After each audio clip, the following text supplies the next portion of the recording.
Okay, I don't really know how to start this out because I don't really do these. And I wasn't going to because in my head, making like a YouTube or TikTok exposed video is whole shit. But I feel like I have to put my pride to the side because the promo pages won't even open the DMs because this nigga just keep paying them to cover him and shit. And I don't have a big enough audience to really put this nigga on blast. So I'm just gonna drop this, and this will be my last attempt as far as like going the civil route when it comes to trying to deal with this. And that's just what it's gonna have to be because I don't have the money to sue niggas either. Now, the first question a lot of you are going to ask is, who are you? I already know that. The answer is, I'm not nobody big, but I've been around for a long time. I've been making music since 2019. I knew Parker or Osquin back when they were Parker. I knew 13 Delore. I knew who Fear Dorian was before they started working with Yapo JJ because we used to talk to the same shorty. Her name was Dale. Ask, he'll know who I'm talking about. I was there when Tokyo's Revenge was beefing with Lil Boom. I was there when the nigga got exposed. The shorty who exposed him was actually dating Dollywood at the time. I've been around since hyperpop became a thing, and I was there when it bled into fucking rap to become rage. To answer the question of how does Bleoud or Blood know who I am, but you niggas don't, is because we hovered the same circle before he blew up. Necktie Parties was an Instagram mute back in like 2022 or 2023. I remember because their username was like Opium Pony or Opium Glitter Nigga Balls or some shit like that. I was also dating a shorty at the time who had ties to Zay Guap Kid, which if you don't know is a member of 1C, which apparently Bleoud or Blood is like was part of at one point in time. So like I said, we hovered the same circle. Now that that shit is out the way, I'm going to get to the main reason most of you are here. The cloning allegations. When I say this nigga cloned me, I don't mean, oh, he bit a flow. Or we have shit that's like slightly similar. No, I mean, this nigga copied the entire cadence of one of my songs at damn near the exact same timestamp. I mean, this nigga has the same tattoo on his neck as me. I mean, this nigga copied my aesthetic. I mean, this nigga took a signature sound I created that I call Dead Girl Voice and made it his entire Rascal 51 album sound. And because a lot of you don't have the attention span to keep up, or you're so parasocially attached to this nigga that it doesn't even like process in your brain that he could be stealing from a smaller artist, I'm going to slowly walk you through everything that I'm talking about. Starting with the song that started this whole shit to begin with, Charlie Murder. Charlie Murder is a dupe of my song Lenore, with better production and different beat selection. Now, while most of you will hear what I'm talking about, a few of you probably will claim that you don't hear it. So I'm going to walk you through. I'm going to play my song, then I'm going to play his song, then I'm going to play every part of the songs that sound identical to each other. So you can see what I mean by he bit the entire cadence.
Lenore previewed in August. Charlie Murder dropped in October.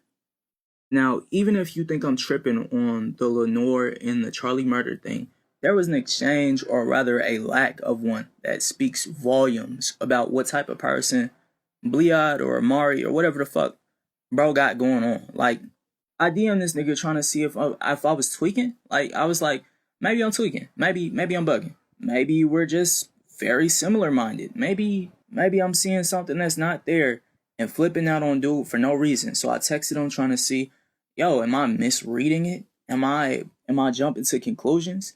But instead of just texting me back like, yeah, no, you tripping, dude, he ignored the message, then left a group chat mid-typing the second I entered it. Nigga ran from me. Nigga virtually ducked me. And Lenore is not like the only song that's like similar. I'm gonna show you what the Dead Girl voice actually sounds like so you can listen to it and then listen to Rascal 51 and see if I'm tweaking.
Then we get to the tattoo and the aesthetic shit.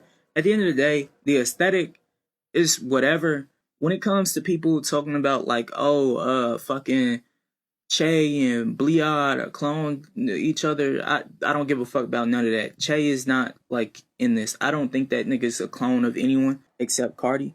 And yeah, niggas can have like a gothic like aesthetic with like a bunch of like gore and like anime shit thrown around and shit. But like my aesthetic has always been like gothic with like fucking anime and like creepypasta and shit. And if it was just the aesthetic, we wouldn't even be having this conversation right now, because a nigga, you can't say like, oh, the aesthetic is just like my lane by itself. No, I'm not like claiming like ownership over like an aesthetic. But at the same time, when you add the same aesthetic to having a bunch of the same other shit as me, it's kind of like, okay, now you look like you're copying. Now I'm going to get to the thing that really, really blew me. This nigga has the same neck tattoo. Now, a lot of you are going to be like, oh, they're similar, but they're not exactly the same. No, they are the same, because when you go to get that tattoo, you have the option of either or. The bloody rose, which is what I have, or the zero, which is what he has. They were made by the same artist, and they mean the same thing. And don't give me some bullshit like, oh, two people can have the same tattoo. How many people, not just underground artists, but people in general, do you come across with that tattoo? It's one of the things that makes him so unique to you niggas. And if you go back and look, you can see I had mine at least a year prior before he had his.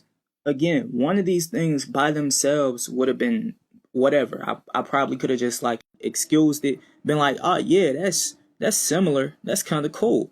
But I wouldn't have flipped out the way that I did. Because when you have a pattern of shit that looks like a nigga stole your shit, obviously you're going to be like, oh yeah, this nigga stole my shit.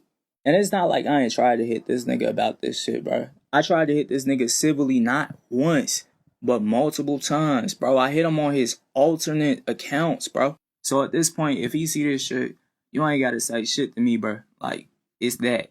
Anyway, I'm putting this shit up because a lot of y'all niggas keep treating this nigga like he's some messiah, like he created music, like he's the second coming of God, like he's so unique, like he created something new, when everything this nigga has, he just stole it. Like he just snuck off with it and ran.